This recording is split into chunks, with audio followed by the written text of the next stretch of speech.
Now in this video we're going to learn about in-page linking. So what is the in-page linking? Many of the times you might have visited a website and you might have seen that they have a few links that are there, and when you click on that link you're taken to the certain part of a web page. Okay, so you might have seen home section. When you click on the home section it will lead you to the home section.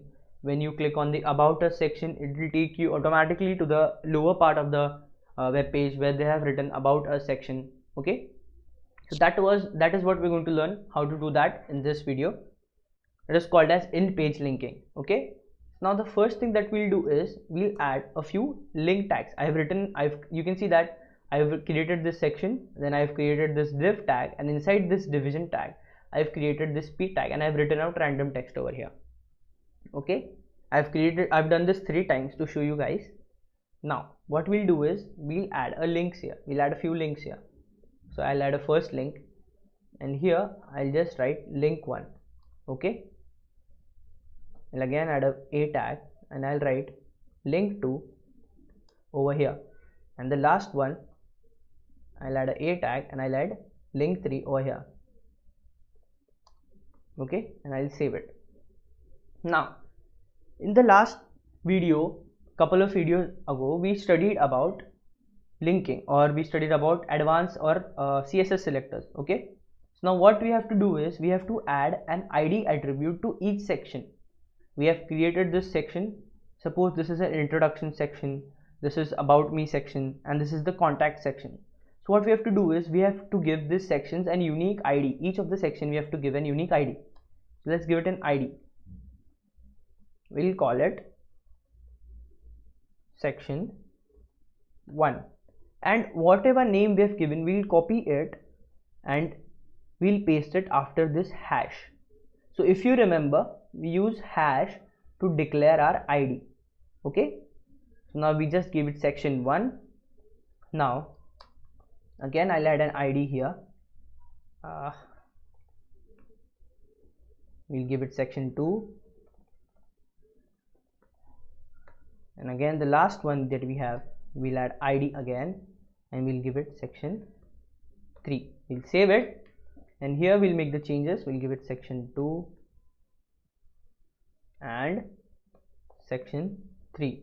Now you cannot see, when I click on this section it will take me to section 1, but you cannot see because it is very near. So what we'll do is we'll add height to it. So let's go to section, we'll call it section 1.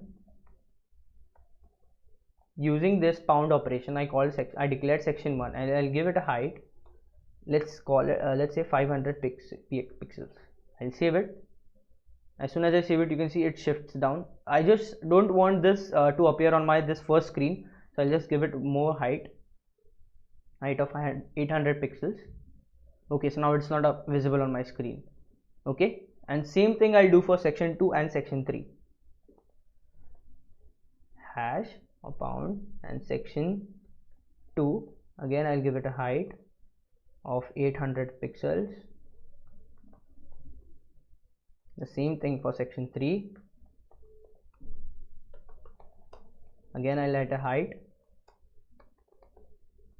of 800 pixels and I'll save it. Now let's check it out. Now you can see that they are very apart. Now let's click on link 1. So we are on the home page. Now let's click on link 2. You can see that we are now in the middle part of the web page. Okay, and what happens when you click on link 3? You can see that we are on the bottom part of the web page. So how did this happen again? Let's check it out. So what we did was we created a few links. We created sections. We gave those sections a unique ID.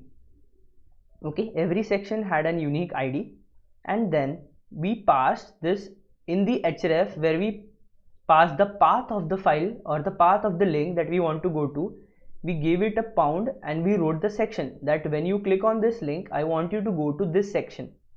Okay, so when we click on link 1 we are on the home section. When we click on link 2 we want to go to the second part. So let's click on link 2. You can see that we are in the middle part, the section 2 part, and when we click on link 3 we want to go to the last part of the web page. Okay, so that was it in page linking. I'll see you guys in the next video.